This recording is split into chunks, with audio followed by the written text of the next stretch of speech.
147 failed prompts? Then a Reddit post claimed it had the fix, LYRA. Millions saw it, but can it actually work for teachers? This is why teachers give up on AI. You type, make a lesson plan, and get this, vague, copy-paste filler. It feels smart, but teaches nothing.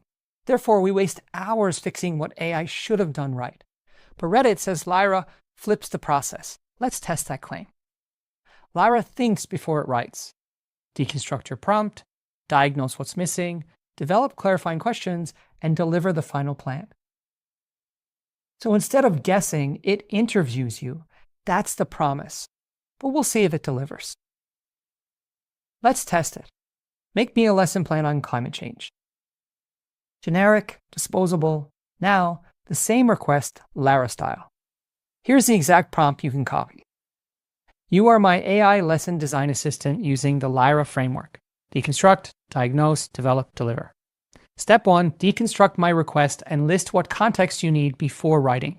Step 2, diagnose any gaps or assumptions in my input. Step 3, develop a clear set of clarifying questions for me to answer.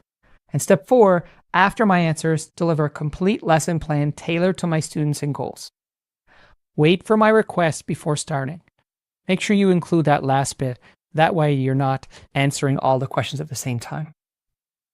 See the difference? One spits out a template, the other builds with you.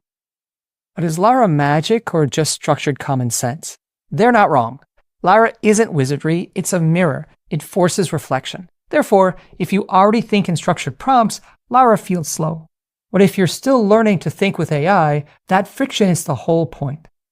In my AI communication class, LYRA became a scaffold. It trained students to write context before asking for answers. Their result went from vague to teachable.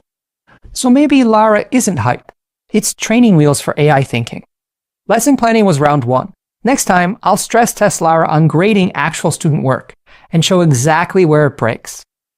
Make sure you're subscribed so you don't miss it.